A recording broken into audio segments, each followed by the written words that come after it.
Uau, Homem-Aranha do Futuro aqui para te dar um recado super importante. Fica até o final do vídeo porque você vai poder participar da nossa Semana do Horror do dia 27 ao 31 de outubro. Recado dado, bora fazer os fanboys chorar. Bom, semana passada, para quem já acompanha esse canal ou navega um pouquinho pelas coisas de super-heróis na internet, viu que rolou uma discussão meio intensa e acalorada entre um decenalta e os fãs da Marvel. Se é que dá pra chamar aquilo de fã, né? Parece que acharam os caras no meio da rua. E como eu fiquei completamente indignado com a fala dele de que o Batman solaria o Homem-Aranha, eu fiz um vídeo resposta e muita gente veio nos comentários, seja pra apoiar, pra contra-argumentar ou argumentar junto. Mas uma coisa que foi muito pedida nos comentários, esse vídeo tá aqui pra atender esse pedido, esse desejo de vocês, que é: faz um vídeo do Homem-Aranha contra os vilões do Batman e do Batman contra os vilões do Homem-Aranha. E eu genuinamente achei essa ideia bem interessante, acho que vai trazer umas discussões e uns pontos bem legais pra gente conversar. Mas antes de começar o vídeo, já deixa o seu like, o seu hype, se inscreve, porque nesse canal a gente tem vídeo 3 vezes por semana. E por favor, já guarda sua fanboyzice e joga ela bem longe daqui, seja você fanboy do Homem-Aranha ou do Batman, porque aqui a gente não vai estar usando o preparo super onipotente Deus Ex Machina do roteiro do Batman, e nem falar que o Homem-Aranha ganha do Hulk e do Thor na porrada, ou que ele humilhou e venceu todos os Vingadores de uma vez. Bom, então vamos lá, eu separei 10 dos principais vilões, tanto do Batman quanto do Homem-Aranha. A gente vai ver até onde o Batman conseguiria chegar e o Homem-Aranha também. Em primeiro lugar, Shocker, o nosso querido meia calça de puta. Aqui contra o Shocker, eu diria que as lutas seriam muito interessantes e muito legais de se ver e tudo mais, porém o Batman conseguiria ganhar do Shocker sim, seja num primeiro confronto e principalmente nos confrontos seguintes, porque o Shocker não é um super-humano, ele não tem super reflexos, nem super força, nem nada do gênero, ele só tem as suas manoplas com habilidade de vibração, né, manoplas sonoras e tal. Então, de verdade é que o Batman não precisa de uma armadura específica para tancar os golpes do Shocker, principalmente pensando que o Batman desvia de uns bagulhos extremamente rápidos, então provavelmente ele esquivaria até que bem fácil do Shocker. E considerando as habilidades físicas do Batman, ele desceria porrada no Shocker com bastante facilidade. E isso sem considerar que o Batman poderia talvez até anular as manoplas dele usando seus gadgets. Agora vamos pro Lagarto, nosso querido cara de lagartixa, Kurt Connors. Cara, aqui o ponto muda um pouquinho em relação ao Shocker, porque aqui o Lagarto realmente é um super-humano, ele tem instintos animalescos, tem muito mais força que um ser humano normal, mais agilidade, tem a cauda que aumenta a variedade de ataques, questão de mordidas também, pele e músculos extremamente densos em relação a um humano comum. Porém, julgando por combates que o Batman teve até com o próprio Crocodilo, né, do universo da DC, ou com outros personagens que possuem uma certa super força,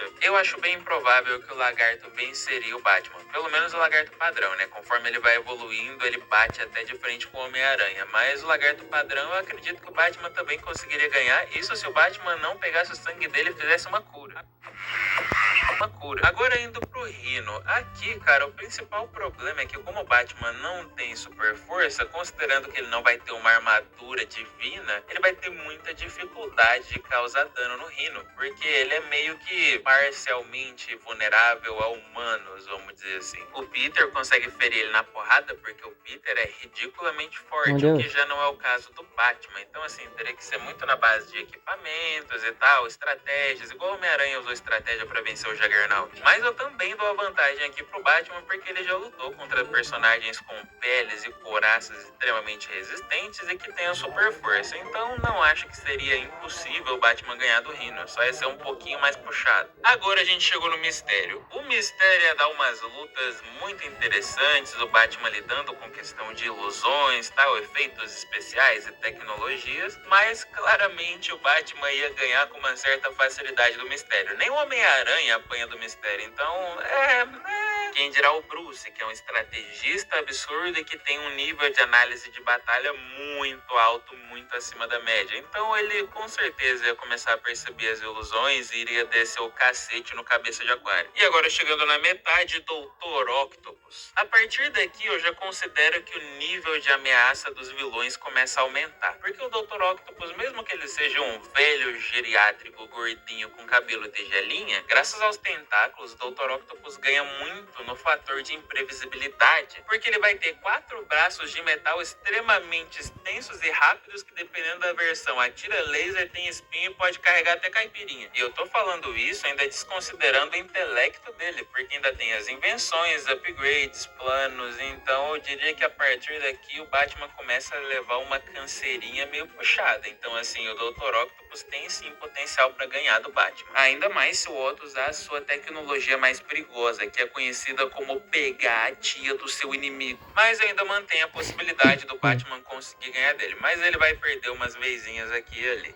Agora a gente já subiu um pouquinho mais o nível. Vamos falar do Electro. Ele já é um super-humano extremamente poderoso. Dependendo da versão, o Homem-Aranha só ganha na base do roteiro ou da super mega hiper inteligência dele de bolar um plano para conseguir tancar o Electro. Porque de modo geral o Electro é extremamente difícil de se bater de frente. Ainda mais se a gente considerar as versões mais atuais em que ele conseguia se transformar em energia. Isso que ainda uns aninhos atrás o Electro estava conseguindo controlar até um pouco de energia magnética, até onde eu me lembro. Então vamos considerar aqui um Electro um pouquinho mais mediano para não ficar tão injusto com o Batman. Cara, nessa situação aqui, o Batman só conseguiria aguentar o Electro ou pensar na possibilidade de vencer ele em um segundo confronto. Porque de primeira o Batman ia apanhar muito ou até mesmo morrer na mão do Electro. O Homem-Aranha ainda tanca as rajadas dele, porque o Homem-Aranha é um super-humano, extremamente resistente, fator de cura e tudo mais, tudo lindo e maravilhoso. E ele ainda consegue escapar de certos golpes do Electro, mesmo que sejam muito rápidos, ele escapa por conta do sentido aranha. Então fica muito difícil de imaginar um cenário em que o Batman ia conseguir desviar de todas as descargas elétricas do Electro, principalmente porque é bem diferente do que a gente viu no Shocker. O Shocker joga o bagulho, linha reta, tal, lindo. Já as descargas do Electro são bem imprevisíveis e expansivas, então assim, você pode desviar do feixe principal e ser atingido por uma fagulha conduzida. Então o Batman não teria muita chance de vencer o Electro, não. No primeiro encontro eu diria quase impossível. Num segundo, o Batman vindo todo cheio de borracha, tudo bem isolado e tal, aí ele conseguiria sim bater de frente. Agora o Homem-Areia, o William Maker, o Flint Marko, se você não tá manjando, vê esse vídeo aqui que você vai entender. Mas voltando aqui, eu acho injusto até que o Homem-Aranha vença o Homem-Areia, porque o Homem-Areia é extremamente apelão. Ele é basicamente imparável. Ah, eu vou esquentar, vira vidro. Ah, eu vou molhar, vira barro. Então, independente do que você fizer com ele, ele sempre volta e volta dependendo da situação ainda mais forte. Ele muda de forma do jeito que ele quiser, ele assimila a areia para se tornar maior e conduzir ela da forma que ele bem entender. Então, assim, num primeiro confronto, ele só não mataria o Batman porque ele não é desse tipo de vilão. Porque, de verdade, se ele fosse, ele já teria matado o Homem-Aranha também. Se bem que o nome do quadrinho é Homem-Aranha, né? Então não mataria, não. Mas você entendeu o que eu quis dizer. Se ele fosse, por exemplo, na pegada do Homem de Lama, né? O Clayman lá da DC, ele com certeza mataria o Batman ou o Homem-Aranha no primeiro conflito. Com certeza. Então, aqui o Batman perde com toda certeza. Agora a gente chegou no pódio, o bagulho vai ficar um pouquinho mais sério.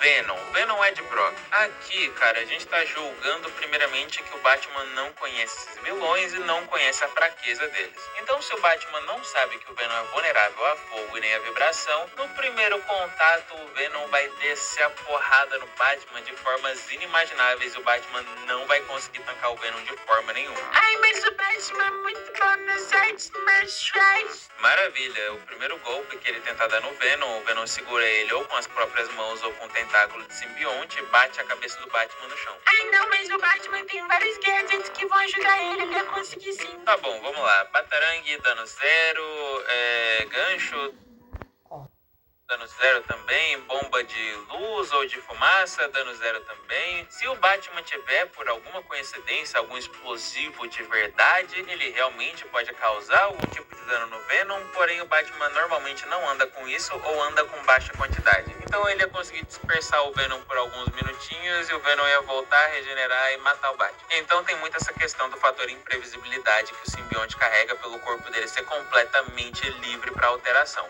Mas o Batman no segundo confronto com certeza ganharia do Venom. Ele teria, na verdade, mais vantagens que o Peter. Porque um dos motivos principais do Peter apanhar pro Venom é porque o Venom não ativa o sentido aranha. Então o Peter tá acostumado a reagir a perigos que o sentido aranha avisa. coisa, mas ele vai sempre ser pego desprevenido por qualquer golpe do Venom, porque ele não sente aquilo como algo perigoso. Já o Batman não ia estar prestando atenção nesse tipo de sentido e principalmente ele andar sempre preparado com alguma coisa com poderes de vibração ou de fogo para conseguir vencer o Venom. Bom, agora que a gente falou do Venom, vamos partir pro filhinho dele, Carnificina. Carnificina é impossível, o Batman ia morrer no primeiro confronto, e se o Carnificina tivesse piedade de deixar ele fugir no primeiro confronto, ele ia matar ele ou no segundo, ou no terceiro, ou no quarto, porque o Carnificina basicamente não tem fraqueza nenhuma. As fraquezas base de simbionte só funciona nele se ele não tiver um hospedeiro. Então, se ele tiver só o simbionte caído ali, vibração e calor funciona. Do contrário, não funciona. Então, aqui pro Batman, chance zero, negativa. E por último, mas de forma nenhuma menos importante, o Duende Verde. Aqui a gente tem vários pontos para analisar, porque o Duende Verde é um super-humano, ele tem força, tem reflexos superiores, tem velocidade a mais, ele é um bom estrategista, ele é psicopata maluco, filha de uma puta, e ele sempre tá lotado de tecnologia para ampliar o que ele não consegue fazer com seus próprios poderes. Então ele tem bomba, ele tem lâmina, ele tem aquela luvinha lá que solta laser, que o Homem-Aranha mesmo já admitiu que se ele levar muitos daquela ele vai acabar morrendo. Tem o planador que ele controla da forma que ele sentir no coração, ele tem gás para derrubar o oponente. Então eu diria que aqui o combate seria um dos mais incríveis de se assistir, porque o Duende Verde tem muito preparo, tem muita tecnologia e tem superpoderes. Em compensação, o Batman não tem, porém o Batman é muito mais treinado e mais habilidoso no combate, ele também tem o preparo dele, então a gente teria um conflito bem interessante, até que relativamente equilibrado, por assim dizer. Obviamente a vantagem em questão de força do Duende, mas o Batman realmente teria boas chances de ganhar, principalmente se o Duende pegasse algum amor da vida do Batman e jogasse ele do alto de uma ponte. Mas e o Homem-Aranha contra os vilões do Batman? Isso vai ficar pro próximo vídeo. Opa, que